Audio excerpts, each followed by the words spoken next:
Hello and welcome. My name is Melissa Robbins. Thank you for joining me today on the podcast. I have a special guest today, Clare Wood, who is a money mentor. She's a CPA, but not your average bean counter, and she uses her money making mentoring powers for good. Clare empowers business owners to create their most profitable businesses and a lifestyle that lights them up. Thank you so much for being here today, Clare. Oh, thanks so much for having me. It's so great to be here.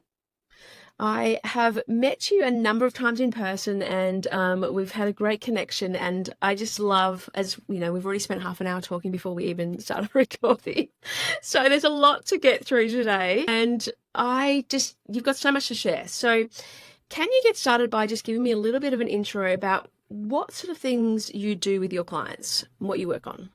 Yeah, absolutely. So look, the main thing I help my clients with is money.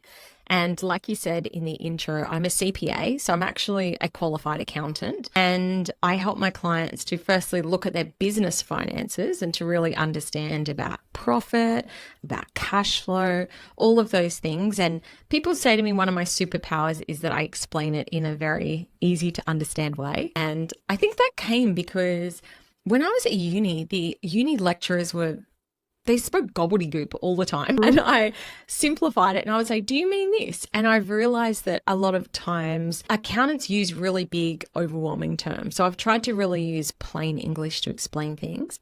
And the other component of the way that I help people to grow their profit is through money mindset. And money mindset is things like how you think about money, your subconscious money beliefs, things like pricing, all of those fears and how they play out into the way that you show up in business, confidence, really helping people to navigate through those things so that they can grow their businesses. Absolutely. This is such an important area, and I think you know that obviously I work with mainly product-based businesses, so those who have retail stores or their own brands and they're, creating their own products. And one of the biggest issues that they start off with is pricing. And one of the biggest things I see is, people price for affordability. I want it to be affordable. I want it to bring this out because I think it should be this price in the market. And that's one of the first things that I work on with clients, because clearly, as we both know, you can't have a business if you don't have profit. And so understanding your pricing and how to structure it is crucial. Can you just touch on a little bit about, what you see, whether it's for products or service-based businesses, what you see about people, the way that they're, set their pricing, or how they start off with it? Yeah, for sure. Look, one of the biggest things that I see when it comes to pricing, to your point, is people bringing their own stories or fears into it. And something that I say, it doesn't matter what you would pay for something. It matters what your dream client will pay for something. And I think that that is really helpful to have in the back of your mind. And let me share an example of this. Boost juice is a $10 juice. The other day I was at the shops with a friend of mine, and she said to my kids, do you want to have a Boost juice? And she goes, what's your favorite? And they said, we've never had a Boost juice before. And she looked at me like I was the worst mum in the world. And I said, to me, juice is it's a lot of calories. It's a lot of sugar. Yeah, and, yeah. There's 4 people in my family. To buy 4 Boost juices is $40. I could take my family out for dinner for that price. So, my kids, she shouted them. My kids had their first Boost juice, and it just goes to show her kid has drank Boost juice so many times that, he couldn't believe that my kids didn't have a favorite, because he's obviously tried most of the menu. And the point that I'm trying to make from this is it's all about what we value. Can I afford a Boost juice? Absolutely, I can afford a Boost juice. Is it something that I value? No, it's not. And I think that this is the thing, is at the end of the day, you are selling a value exchange. There are some things that I pay epically overpriced for. The first one that springs to mind is my shampoo and conditioner. I use Kerastase. I don't know how to pronounce it. Yeah. It's $60 and $50. It's $110 for me to buy my shampoo and conditioner. I have tried over the years to move to a different brand numerous times, and I love this brand. My hair doesn't like it. I don't like it. And so Mm, I am happy to pay what I know is way more than I need to pay for shampoo and conditioner because it is something that I value. mm, Other examples, my skin products. Again, I'm sure I can wash my skin with products that are much cheaper. But since I've changed to this particular brand of skin products, Ultraceuticals, people compliment me on my skin all the time. And so mm, therefore it's something that I value. And this is mm, the biggest thing that I always say to people with pricing is it's not about what you think it's worth. It's not about what's going on in the market. It's about your dream client. Do they value it at the price that you are pricing it? mm. And again, when we think about, I'm a coach, I'm a high ticket coach. To work with me is, a really significant investment. And for some people, they're like, there's no way that I would pay that for that many hours of your time. For other Yes. people who, I've had clients of mine who've grown from sort of, 20, 30K months to 100K months. My fee pales in comparison to the Mm, fee that they pay me for coaching. And I'm not saying that it's all me, of course it's actually them, but the fact that they had that transformation, they can totally see the value in the investment. And this is, I guess, ultimately what pricing comes down to. It's what's the amount that feels good, feels aligned for you, and then what's the amount that your clients are going to be willing to pay. And so much of this is wrapped up in your marketing and your messaging. And and your of branding course, products. Yeah. ultimately, exactly. And ultimately Mm, as well, like the thing that I say, there's the icing on the cake, which is, how your product's packaged and all of that. And then there's the actual cake. mm, I used to work at Sheridan, the sheets and towels company was my last corporate role that I worked in. So I know product well. And yes, it's important how the product arrives in the packaging. But at the end of the day, if we had terrible sheets and terrible towels, the yeah. company would not be sustainable. Yeah. But we have an amazing product. Like Sheridan is a really high quality, amazing product. And the other stuff is bells and whistles, of course. And that is ultimately what I would say is that you have to have the quality product. Or if you were going for, do you know what? It's cheap crap. There's also a place in the market for that. So, Mm, you've just got to absolutely. figure out your place in the Yeah. market. Yeah. And I think for product businesses, there's just that bare minimum, I would say, in terms of you've got, because you have a physical product, you've got cost of goods. And so you have to have that bare minimum margin, which I always say, between 60 and 80 depends on where you're selling and what you're doing. But, that's a starting point for where it can be from there. As long as you're, got that bare minimum, it can be higher than that and you can make more margin, but you have to have that bare minimum because you have a cost of goods for a physical product. Absolutely. And you would know from your accountant stage, like a lot of people put the bells and whistles, the marketing things into their cogs. And it's like, no, that should be your marketing expense. It shouldn't be in your cost of goods. So just making sure they put the things in the right place too is a super important, and I guess that's where I always say, speak to your accountant about which one is a cost of goods, which one is an expense, because not everything should be, in that first area. Absolutely. Now, when I saw you talk about the other day, and you mentioned it briefly there before as well, about, your underlying beliefs about money, your background about money, your childhood stories about money. How does that shape our money mindset? Because I think some people know that this is the case, and other people are like, what are you talking about? Like, this is all new to me, that they haven't really explored, much about money mindset yet, and know how this can impact it. Yeah. So basically, your money mindset is how you think about money. And Hmm. most of our thoughts, whether we know it or not, actually happen unconsciously without us even thinking about our thoughts. And let me share an example. We have deep rooted belief systems that have come from either our childhood or our experiences in our life, which impact the things that we do. So, an example of this, a couple of years ago, I was in a major car accident. I've done a whole bunch of work, a whole bunch of healing around that. Yesterday, actually, it was this morning, a car slammed on its brakes and I had this, and instantly I grabbed the wheel. I'm like, oh my God, oh my God, oh my God. And I I went back to that place of trauma that was in my brain, thinking that that thing was going to happen again. And this is what happens with traumas. Even, I mean, that's an example of a big trauma. A little Mm, trauma can be, a comment that once a client went, oh, that's expensive. And mm, your subconscious mind says, whoa, I put my prices up and someone commented that's expensive. They then didn't buy.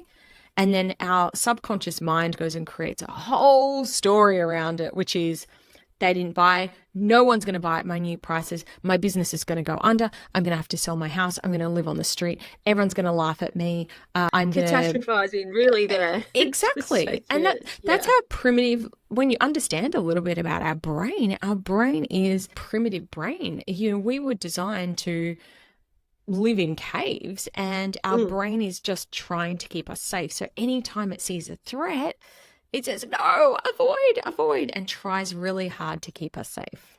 yeah. Let's go back to what it was, and let's keep it all simple and safe, and don't change too much. Yeah. Hmm. And so, Absolutely. is the first part of that, and starting to recognize some of those beliefs that you may have, or start to, explore, I guess, what may thoughts you've brought with you from childhood, and what's the stories you've been told. Yeah, so that's a really, really great starting point, is to understand, what do I actually believe? Because like I said, a lot of this isn't conscious. I never consciously thought, oh, I had a rough childhood and therefore I've got a ton of issues around money. The only Mm, reason I learned that is because I went and did this work to uncover, why does this scare me? What's this based on? Where's this belief come from? So the first step is really understanding, what do I believe about money? And mm, not just on the surface. On the surface, people just go, I've got a great relationship with money, Claire. I don't have any issues with money. I go, great. And then I dig a little bit deeper and I'm like, there it actually, is. So really doing that work, digging deeper, understanding, why do I feel the way that I feel about money or pricing? What are my fears about growth or investing in my business? And then wow. where's that come from? And then once we sort of start to understand our beliefs, then we can start to reprogram them. Yeah. And so, I guess there's where do we even start with that? Like, what is something that is there a tool? Is there sort of some readings people can do? Like, what is there that people can get going on that? Yeah, look, I wish that it was as simple as one straightforward thing. But like any trauma, if you've ever had to work through something big in your life, you'll know. I remember the first time I went to see a therapist, and I Hmm. came out and my husband said, are you fixed yet? And then, my next session, are you fixed yet? You'd always say that. You know, 3, 4 years on now, I'm still going to regular Yeah. therapy. And I kind of say a bit the same with money. I mean, a great starting point is starting to really understand, like, what are my money stories? And I think journaling is a Mm. great way to do that. So a Hmm. great starting point is to grab a journal and a piece of paper and write down, what are my beliefs about money? How do I feel about money? Yeah. And then see what comes up. And then go a bit Yeah. deeper. Why do I feel like that? There's never enough money. Why do I feel like that? Because when we were Mm. little, we, couldn't go on a holiday because we didn't have enough money and blah, blah, blah, blah, blah. Oh, okay. And again, Mm. it's like an onion. We start to peel back the layers. There'll be some that's sitting quite close to the surface. But, I've been doing this work for, gosh, 6 years now. And Hmm. I'm just constantly finding more and more stories, subconscious beliefs, and we just have to keep processing them and working through them. Yeah. No, I love that. I think the journaling is such a great thing to get going and get started, and really start to understand. As you say, like, you've really got to ask deeper questions, or push yourself to write more, or let it free flow more, and do it regularly, because it's not just going to happen, as you say, one session fixed, sorted it out. Absolutely. And so, what do you see as some common money blocks that come up again and again for people? Yeah. Okay. So I described there's 3 different kinds of money blocks. The first one is a block in receiving. So this is Hmm. when you feel comfortable actually receiving money, and people think, why would I feel uncomfortable receiving money? But Yeah. yet I bet this has happened to most business owners. So an example of this might be you have your beautiful product and you are telling your cousin about it, and your cousin says, "Oh, can I grab one? How much is it?" And you say, "Oh, don't be silly, you can have it." Or you might say, "It's normally $100, but I'll give you mates rates, it's $50. And your cousin says, "Oh no, I'm happy to pay full price. I want to support you." And you're like, "No, it's fine." Does that make sense? So you're trying to a number of oh, times there you've gone, no, no, no. exactly. It might be that you feel uncomfortable increasing your prices, as we mentioned earlier. You feel uncomfortable saying, "Hey, can I ask for more?" And that is definitely one of the big blocks, is a block in receiving, feeling uncomfortable. And we can even see it play out in other ways in our lives as well. Like someone might say, "Oh, Mel, you look amazing today." And you go, "Oh, this old thing." You struggle to even receive a compliment. You feel uncomfortable receiving a compliment. So that's the first one. The next one is a block in holding. And a block in holding is when you feel uncomfortable actually hanging on to money. And this is one that definitely hit me hard in my mid-20s. I'd spent most of my life with no money. And then by the time I was 25, I was on $100,000 a year working as an accountant in the UK. And all of a sudden, all this money, it felt like I was burning a hole in my pocket. I did not put any money aside. I am so not used to having money. I need to spend it all because I'm probably not going to keep earning this much money. So I've just got to have fun and make hay while the sun shines. And I literally kept getting back down to zero. So that's a block in holding, is that we feel uncomfortable anytime there's like a bit of a buffer. It's like we've got to spunk it or get rid of it because we're so not used to having money. So that's block number 2. So number 3 is a block in investing, or a block in spending. And so this is the opposite to block number 2.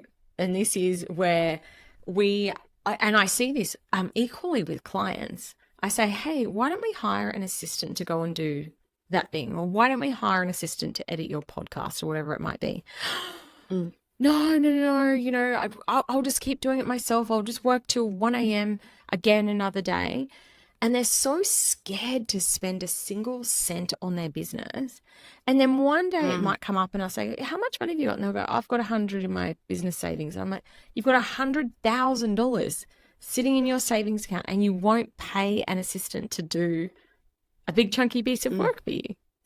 And so that's the third block, is when our fear around money is that we don't want to spend any money. So we hang on to it, won't invest, and we're actually hamstringing or crippling our growth in the process of being scared to hire the coach, join the program, hire the team member, whatever it might be.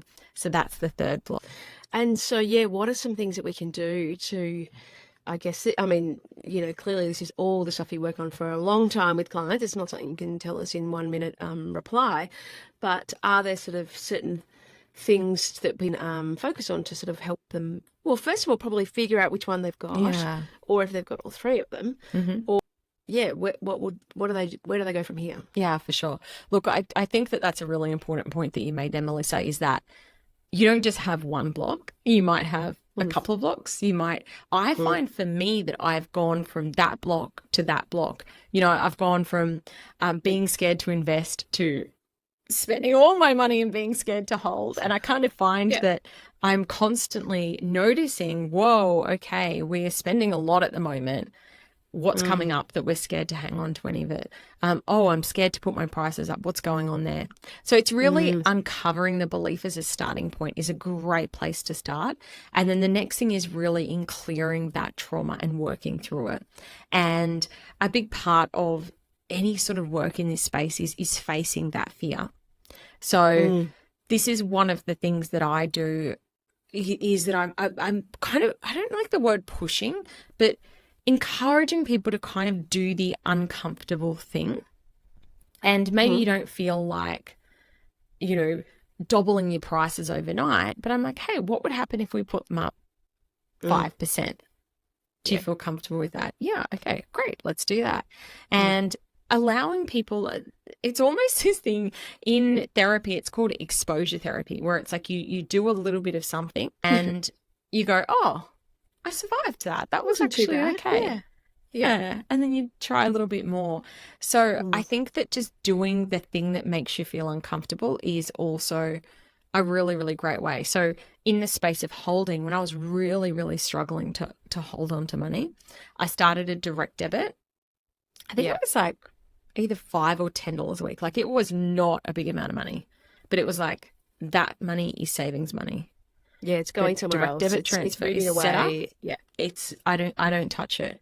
And just learning to get comfortable with the concept of, do you know what? You don't have to spend every single cent that you ever Mm. earn. Yeah. You So don't have to get down yeah, to zero, and you don't want to. Yeah. exactly. So kind of just starting to go, okay, and what are the steps? And I think that this is important. Your beliefs is that's the foundation. Like that's where a lot of the work sits. But the next step is absolutely action. You can't sit on Mm. a mountain being like, I'm okay to receive money, and then not put your prices up or not Yeah. advertise your product because you're embarrassed to put your thing out there, which is another part of the receiving block. People just don't tell anyone about it. I've got this amazing Yeah. widget over here. Yeah. Have you told anyone about it? You can have Yeah. the best They product in just the don't world. care That's not going to sell if you're not getting out there. And that if no one ultimately knows comes back about to it. a block in receiving as well. You're scared to Mm. actually earn. Scared to, what other people will think, or if other people judge the Mm, pricing and stuff like that too.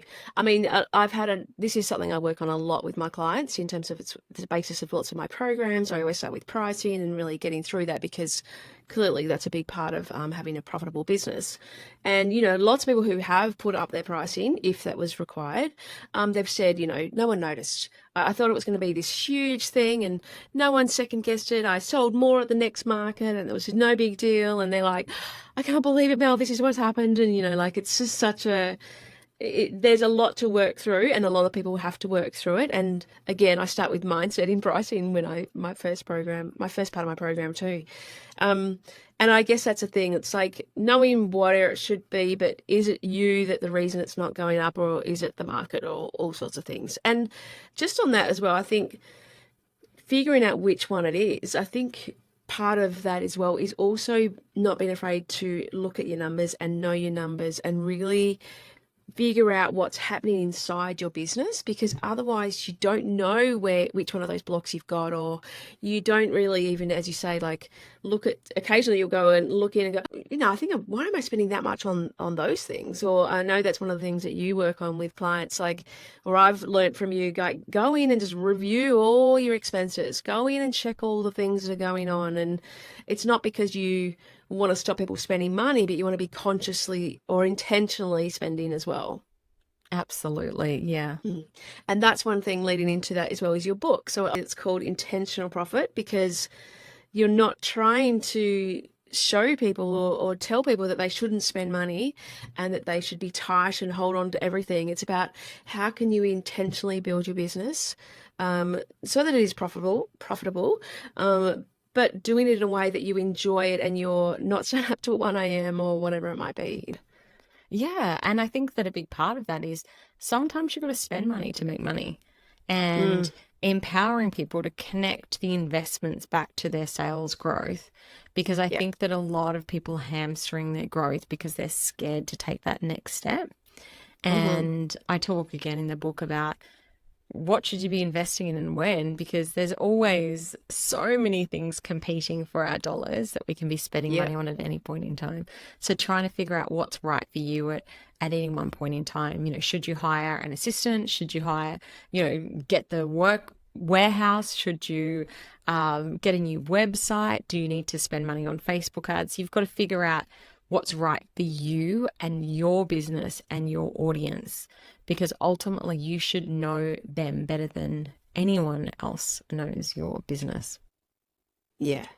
And yeah, just really starting to, and I guess that's where you sort of coming back to, as you say, like what's giving you a return, or what's giving you more time to then allow you to work on more money making activities, or what's giving you an easier, more enjoyable work balance or life, so that you're not everything's tied up in the business and that you have to do everything inside it. Yeah. And using the numbers to support that, because I did have Yeah. a client of mine once, and uh, she was actually paying her assistant more than she was paying herself in profit. Yeah. She felt all this freedom. She said, I don't know how I'd survive without this person. I'm like, but she's making more money than you. It's all right to do that for a short period of time, but if you're paying your admin person more money than you're paying yourself over a long period of time, that is a bit of a worry. So, yeah. Yes, yeah, yeah, and I guess that's where really not being afraid to understand what's going on inside the business, not being afraid to do those reports or check what's happening, and you're going to go through, especially as a product business, ups and downs in terms of seasonality of sales. You're going to have to buy your product and reinvest back into stock all the time. So they're going to be, it's not always going to be your perfect, knowing that over a long term as well is really important to track trends and stuff too. Absolutely. Yeah. Know your numbers to grow your numbers. Yeah. I love it. And that's the thing. Someone said to me the other day, I knew that I know now that June and July is going to be quiet. And I had a retail store, and I still would, get to those points where it was much quieter in the months. I'll be like, and I'll be like, no, this is normal. This is expected. This is what it's normally like. It's not me. I'm not freaking out, which clearly retail can be very up and down. Being able to, once you've been in it for a little while, being able to put money aside or understand what your break even is so that you can allocate money in the peak months as opposed to struggle, like doing the same thing every month. Yeah, exactly. Yeah. Love that. Yeah. And what are some of the big lessons that you've learned in your time as a business owner or Oh my entrepreneur? gosh. How long have you got? This might turn into a therapy session. Well, I know you've had some big breakthroughs or, some things go wrong at times. So, yeah, Oh, definitely anything you can absolutely. share here. Look, I think a couple of things. Firstly, when I started my business, I was a massive tight ass. I did not spend money on anything. I built my own website. I'm an accountant by trade. And I think now I wish that I had invested more in the long term, focused on the long term growth in the early stages. And Yes. I get it. Like, I was trying to survive. I did what I could at that, with limited resources at the time. But I look at my peers who, had the beautiful website, started the podcast, were showing up on social media all the time then. I wasn't. I was too scared. I did not have the confidence to do that. And yeah, I've really stepped into my own the last couple of years in this space of visibility, of marketing, of really owning my space. And I really wish that I'd done that earlier.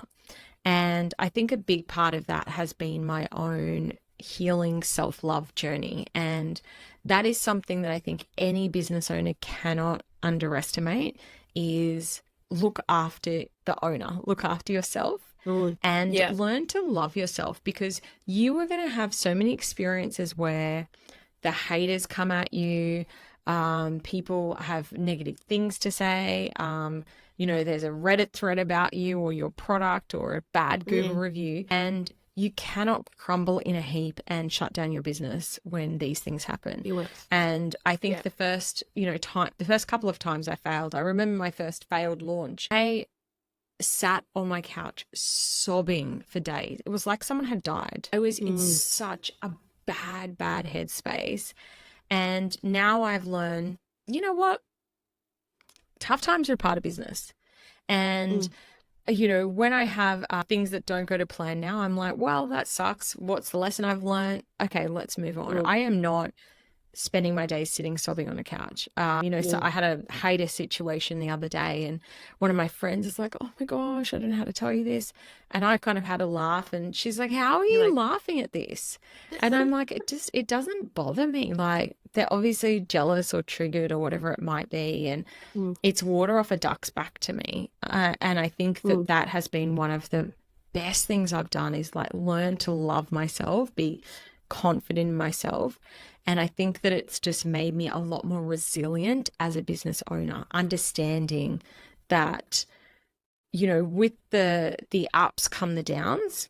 And I remember that I heard, you can't have, I think that James Whitmore actually says this, you can't have the things without having the other things. You can't have a beautiful, loving relationship without risking getting your heart broken.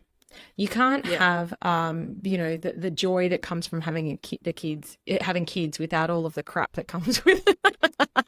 And it's kind of the same with a business. Yeah. You don't get to have a massive, big, visible brand without having Yeah. the Well, backlash and the feedback.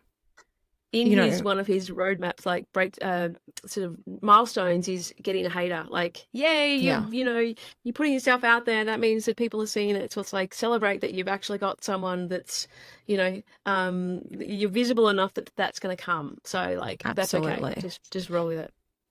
Like I always try and think, I'm like, who's the most neutral person I know? I think of Princess Kate. And how can anyone hate her? Like she's very, Yeah. she's not controversial. She's just lovely and Yep. nice. I Oh, she's got guarantee plenty. you Mm. there will be entire Facebook communities of people who freaking hate her. Like I Mm. guarantee it. Yeah. And you think if people can hate on Kate, they're going to dislike you. You can have the best product. People hate the most recognizable, lovable brands in the world. There are people that hate Apple. There are people that Mm. hate Tesla. There are people that hate Amazon and, any huge, big global brand, people hate. And I think that that's the thing when you just recognize this is part of growth, it's going to Yeah. happen. Equally, economic upturns, downturns, it is part of business. It is going to happen. And Mm. when it's happening, instead of being like, oh, woe is me, the world's over, you're For like, me, okay, yeah. this is what's going on. It's a normal part of Mm. business. But importantly, what am I going to do to navigate through this time? Yeah. And I think that's a big thing. Like, what can you control? And you can control how much you show up, Yes. how much you deliver to people in terms of, go above and beyond, how much you know your numbers, if you're profitable or not. Like, you can control those things. So that's the sort of things to focus on as opposed to, external environment that you can't do much about. But slower times in business are a great time to really assess what is working, what's not. Refine things as well if you're not as busy, doing other things in your business. Exactly. Yeah, love that. Yeah. And one thing just there, I just remembered I was going to say was, I think I've had it on my Instagram before, like, you don't like everybody. So why, don't expect everybody to like you. Yeah. Like, it's okay. That's okay. And your product's not for Yeah, everybody either. So you don't exactly. need every single person in the world to love your product. You only need a snippet, little tiny slice of, the huge abundance amount of customers out there. So you don't need the whole Yeah, marketplace. exactly. Love that. Yeah. And there's competitors in everything and that's okay. Like owning that and celebrating, people doing their own thing because everyone is different. Everyone's bringing different things. Everyone is going to relate to the energy or the person behind the products or behind the business differently to other people. So you can't be anyone but you. So don't even try to be, I guess is the thing. Yeah. Yeah, exactly. Exactly. Yeah.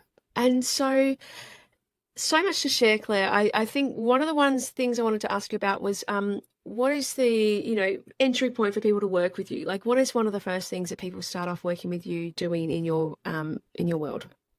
Look, my book is the reason I wrote my book was to have, because I remember at one point in time, it actually started because I had a potential client reach out to me. And at the time, I think the cheapest way you could work with me was like a couple of $1,000. Yeah. And they said, don't you have any other way that I can work with you? And Kidding? so that's what that was the start of writing my book. It's $29.95. Mm. It's at a very accessible price point. You can get a feel Yeah. for me, my vibe, and even if you never do anything more with me, you can learn the basics of business finance and learn a bit about mindset, learn a bit about my own journey and things like that. So that's a really great starting point. And then from there, I have a couple of courses. And then, of course, I've got my high ticket offerings like my retreats and my VIP days and my one-on-one coaching. So there's quite a few ways that you can work with me. But I think the book is a really great place to start. It's called Intentional Yeah. Profit. And, you can grab it on my website, which is just clarewood.com, CLARE wood.com, or on Amazon or Booktopia, or all the big players have it. Amazing. And obviously you've got a podcast. You were just saying to me as well that you're up to 279 or 95 episodes or 75. something. Yes, That is exactly. epic. So there's so much to consume there. I think I've listened to almost all of those as well. And yeah, there's Oh, the thank book, you. as you say, it's an easy read. Like it's such a it's so insightful, all of the little stories in there that you tell as well, which makes it really great. And then, yeah, your podcast, you've got lots to share on there, so people can find you. It's just Clare Wood Podcast, is it? Yeah, the Clare Wood podcast. I'm not very creative like that. Well, neither am I, don't worry. So it makes it easy to find you. So Exactly. amazing. Thank you so much for sharing. There's a lot to take in, and I know that, it might bring up a few things for people of, oh, Mm. okay, maybe I do have that money block too. Maybe that's something I need to work on. I could explore my story a little bit more too by, hearing some of your insights. So thank you so much. Oh, it's a pleasure. Thanks so much for having me. I really appreciate it. And we'll speak to you soon. Yeah, we sure will. Okay. Thanks, Claire. Bye. Thank you. Bye.